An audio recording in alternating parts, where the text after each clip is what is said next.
Hello everyone. आपने कभी सुना है English is the language of the air? Language of the air English. देशों के भाषा होते हैं, राज्यों के भी भाषा होते हैं, और एरिया की भाषा के बारे में तो हम सब हमेशा बात करते रहते हैं। But language of the air, वो भी इंग्लिश। सुनेगा कौन? मानेगा कौन? कोई अपनाएगा? रूल है, ज़बरदस्ती है?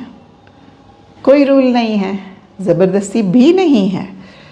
जस्ट अ रिकमेंडेशन जो एक certain group of people mutual understanding से फॉलो करते हैं। ऐसा क्यों करते हैं वो? लोगों की रक्षा करने के लिए, लोगों की सुरक्षा के लिए। ऐसा कौन सा ग्रुप ऑफ पीपल है जो इंग्लिश बोलकर लोगों की रक्षा करता है? Flying crew. आप जानते हैं ये रेडियो टेलीफोनिक लैंग्वेज कितनी कॉम्प्लेक्स और कॉम्प्लिकेटेड होती है, और फ्लाइंग क्रू और ग्राउंड पर्सनल के बीच में कम्युनिकेशन कितना इम्पोर्टेंट होता है। ज़रा सी मिसअंडरस्टैंडिंग, ज़रा सा कंफ्यूजन एक्सीडेंट्स करवा सकता है। लोगों की जानें जा सकती हैं। लोगों की जानें क्या जा सकती है? लोगों की जानें गई हैं मिसअंडरस्टैंडिंग्स की वजह से, लैंग्वेज प्रॉब्लम की वजह से। 25 जनवरी 1990 कोलंबिया के बोगोटा शहर से एक फ़्लाइट न्यूयॉर्क जा रहा था। न्यूयॉर्क पहुंच भी गया था एवियन का फ़्लाइट 052। उन्हें इंस्ट्रक्शन मिली थी, एक्सपेक्ट फर्दर क्लियरेंस। अब इसका क्रू ने क्या अर्थ समझा कोई नहीं जानता, लेकिन उसने लैंड नहीं किया। धीरे धीरे फ्लाइट का फ्यूल ख़त्म हो गया और क्रू अपना सिचुएशन का जो सीरियसनेस है वो ग्राउंड पर्सनल को समझा नहीं पाए। उन्होंने द वर्ड एमरजेंसी यूज़ किया ही नहीं। क्या हुआ ये तो पता नहीं, but the flight crashed.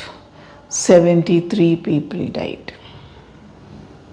Second case 27 March 1977 Tenerife north island से 2 बोइंग 747 पैसेंजर जेट्स रनवे पे क्लैश कर गए, कोलाइड हो गया, एंड 583 पीपल डाइड।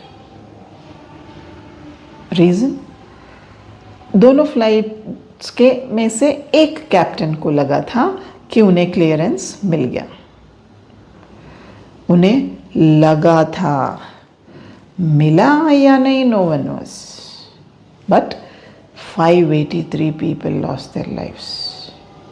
हमारे इंडिया की बात कर लीजिए। 12 नवंबर 1996 दिल्ली से एक फ़्लाइट सऊदी अरेबिया जा रहा था। एक फ़्लाइट कज़ाकिस्तान से दिल्ली आ रहा था। दिल्ली के 100 किलोमीटर्स वेस्ट को दोनों फ्लाइट्स मिड एयर कोलाइड हो गए and 349 people died. Reason? Kazakhstan flight को इंस्ट्रक्शन मिला था 15,000 मीटर्स पर उड़ने को, और वो उड़ रहा था 14,500 पर। क्यों? No one nose.